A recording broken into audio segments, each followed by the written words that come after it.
सभी को नमस्कार। जय हिंद, जय भारत, वंदे मातरम। कैसे हैं आप सभी?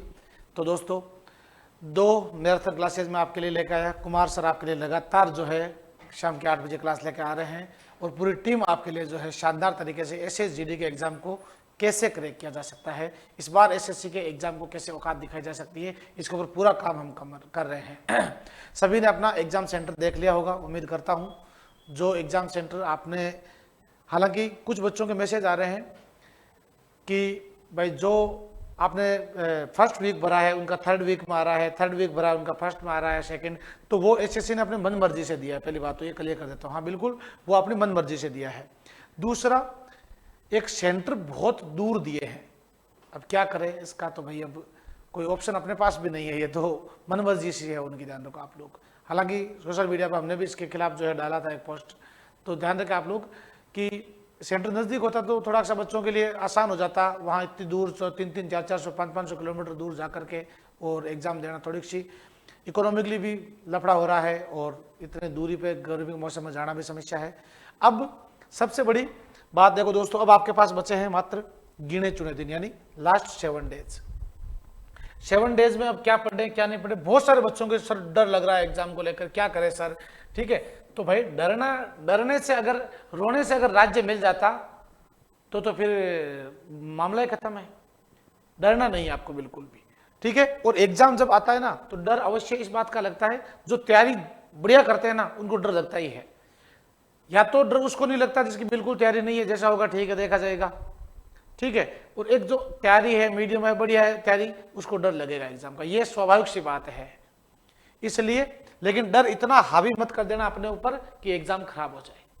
तो भाई सबसे पहले मैं आपको बताता हूं कि एग्जाम इतना नजदीक है तो अपन को क्या पढ़ना चाहिए, किस चीज को थोड़ा सा इग्नोर करना चाहिए, किस चीज के ऊपर अपन को ज्यादा ध्यान जो है वो देना चाहिए। देखो मैं कुछ पॉइंट्स बता रहा हूं।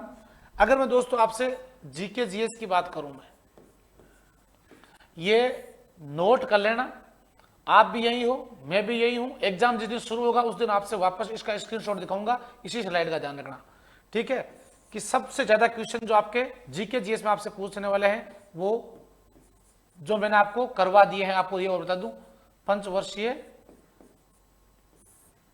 योजना पूरा सेटअप मैंने आपको तैयार करवा दिया है। नंबर 2 जनगणना, ये भी मैंने आपको करवा दिया है, जनगणना। नंबर 3 प्रमुख नृत्य, ये फेवरेट है इनके टॉपिक, ध्यान रखो, इन्हीं में से आता है नृत्य और कलाकार।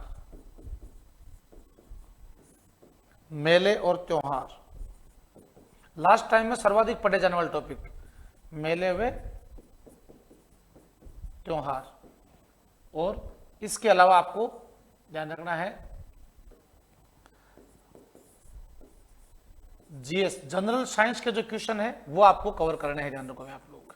सामान्य विज्ञान के जो क्वेश्चन है नॉर्मली, जैसे कौन कौन से क्वेश्चन जो इसके अंदर पूछे जाते हैं। अब इसके, ये तो आपको रीड आउट करना है, जीके में तो आपको जितना ज्यादा पढ़ोगे उतना ज्यादा आप कवर करोगे, मैं आपको बता रहा हूं। इसके बाद में आपको यहां पर नेक्स्ट टॉपिक अगर मैं बात करूं आपसे, तो महत्वपूर्ण सूचकांक, महत्वपूर्ण सूचकांक रट लेना, इसकी भी मैं पूरी क्लास ले चुका हूं आपकी, स्पेशल महत्वपूर्ण सूचकांक। इसके बाद में गेम्स, खेल खिलाड़ी। खेल खिलाड़ी का मतलब क्या है, कौन सा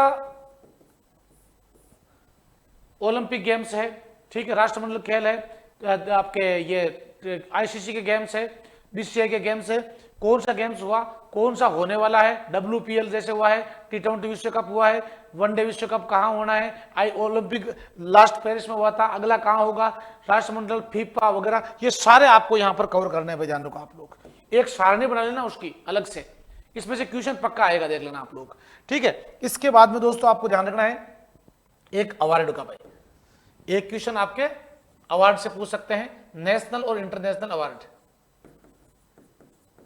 नेशनल और इंटरनेशनल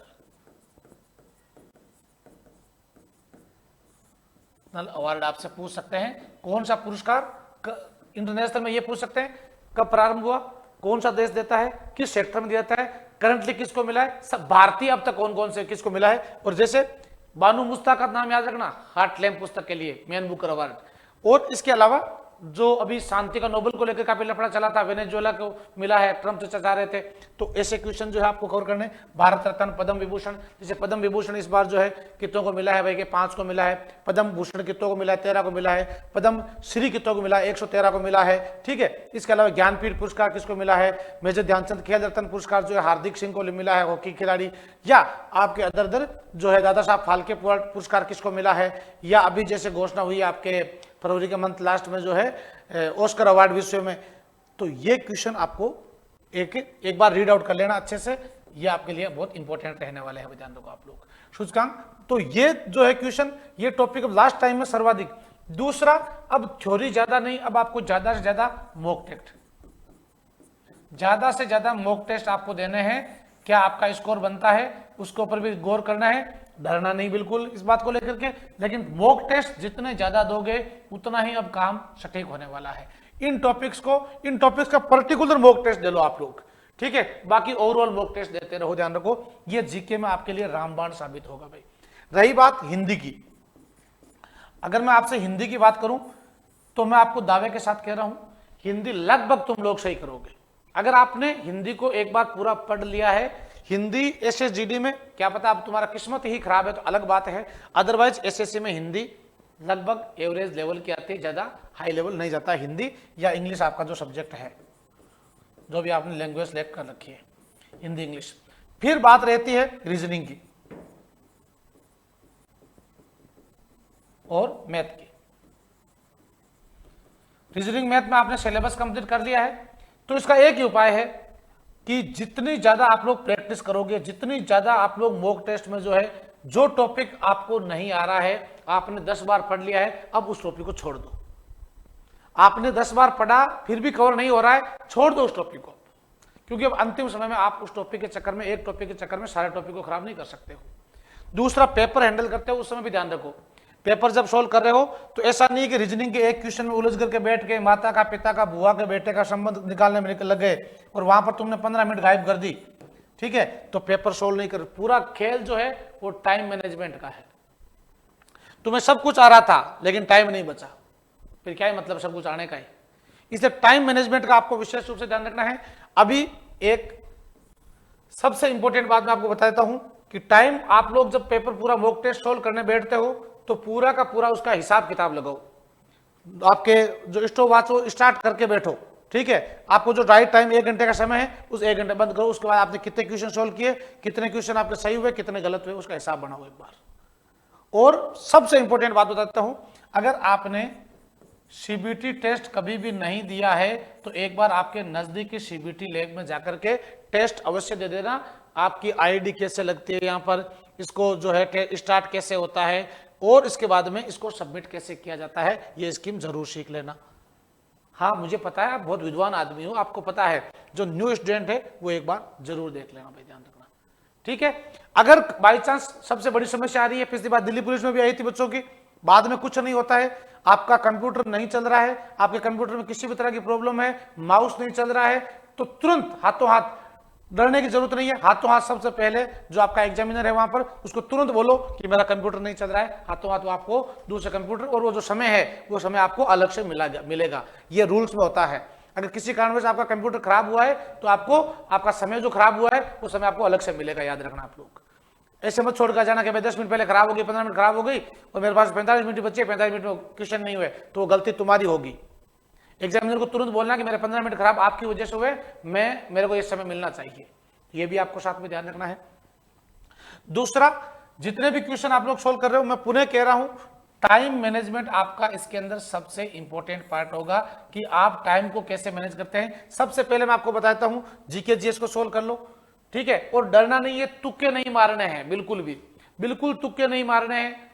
हाँ, अगर आप 4 ऑप्शन में से 2 ऑप्शन में पहुंच गए हो तो आपको थोड़ा सा भाग्य को आजमाना है, वो भी 2-3 क्वेश्चन में, ज्यादा में नहीं, 2-3 को। अदरवाइज बिल्कुल भी गलत क्वेश्चन नहीं करना है, नेगेटिव मार्किंग नहीं करनी है, किसी भी कीमत पर नहीं करनी, सुन लो आप लोग, ऐसे में आपको ध्यान रखना है। तो ये टॉपिक, इसके अलावा दोस्तों ये मैंने आपको बताया है, और कंप्यूटर का एक आधा क्वेश्चन आपके आ सकता है जीएस में भाई, कंप्यूटर का क्वेश्चन जो है एक आधा क्वेश्चन जो है वो आ सकता है। नॉर्मली एटीएम है, ठीक है, www का पूरा नाम क्या होता है, ठीक है, HTTP क्या है, ठीक है, या फिर ध्यान रखो कंप्यूटर का आविष्कार किसने किया, सबसे पहले सुपर कंप्यूटर किसने बनाया था, भारत में कंप्यूटर क्रांति का जनक किसे कहते हैं, विश्व में कंप्यूटर का जनक किसे कहा जाता है। तो ये आपके क्वेश्चन जो है, और इसके अलावा एक प्रमुख जो ऑपरेशन है भाई ध्यान रखना जीके में, इंपॉर्टेंट जो ऑपरेशन मैंने आपको पूरे करवा दिए हैं मैराथन के माध्यम से। प्रमुख ऑपरेशन जो है, इसमें युद्ध अभ्यास भी हो जाएंगे, जो भारतीय सेना किस देश के साथ दूसरे देश के साथ में करती है वो, और दूसरा इसके अंदर भारतीय सेना के द्वारा पर्टिकुलर चलाए गए ऑपरेशन जो है वो भी आपको कवर करना है। ये 7 दिन का एक टारगेट बनाओ, और इस टारगेट के हिसाब से, और आपका सेंट्रल आपके कहां कहां आया है, मतलब शहर जो सिटी आपके लिए जारी हुई है वो कौन कौन सी हुई है, और किस किस को ये जो मैंने बताया है कि सर ये तो हमारे कवर है, क्योंकि ये हमने मैराथन के माध्यम से भी पूरे करवाए हैं सारे के सारे, ये मैटर पूरा का पूरा, तो किस किस के कवर है ये भी आप लोग कमेंट बॉक्स में अवश्य बताइएगा। और ऐसी जानकारी के लिए आप लोग जुड़े रहें एसएससी उत्कर्ष यूट्यूब चैनल के साथ में।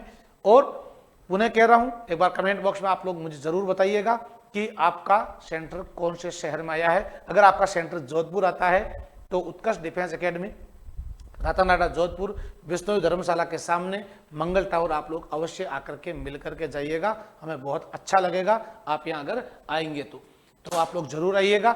और सेंटर पर भी हम भी आपसे मिलने का प्रयास करेंगे, लेकिन आपका कौन सा सेंटर हम कौन से बजाए वो फिक्स नहीं है, लेकिन हम आपको यहाँ जरूर मिलेंगे, तो आप लोग जरूर आइएगा। तो आपको ये कैसा लगा जानकारी। और एक चीज आपको ध्यान रखना, लास्ट में मॉक टेस्ट की आप लोग बात करते हो तो मैं आपको बता देता हूँ, ये तिरंगा बेस जो है अपना, इस तिरंगा बेस में दोस्तों static GK current affairs topic wise MCQ पूरे आपको मिल जाएंगे, क्लास की पीडीएफ आपको मिलती है, फुल लेंथ टेस्ट भी आपको एसएससी का मिल जाएगा। इस क्यूआर कोड को आप लोग जो है स्कैन कर लीजिएगा, और ये आपके लिए बिल्कुल फ्री है, इसका कोई चार्ज नहीं है, ये जन सेवा आपके लिए है भाई ध्यान रखो, एसएससी और रेलवे के लिए है, तो ध्यान रखना आप लोग, ये आप लोग अवश्य ज्वाइन कर ले, scan and add to my library कर लो इसको। ये तिरंगा बेस दोस्तों आपके काम आने वाला है, इसमें आप सारे टेस्ट जो है वो दे पाएंगे। ओके, तो मिलते हैं एक और सुंदर सी इंफॉर्मेशन के साथ में, तब तक दीजिए आप लोग मुझे इजाजत। मैं श्री सारण दोस्तों पुनः आप सभी का बहुत बहुत स्वागत और अभिनंदन करता हूं, और आपको अपने अग्रिम एग्जाम जो है आपका आने वाला उसके लिए बहुत बहुत शुभकामनाएं देता हूं। सभी को नमस्कार, जय हिंद, जय भारत।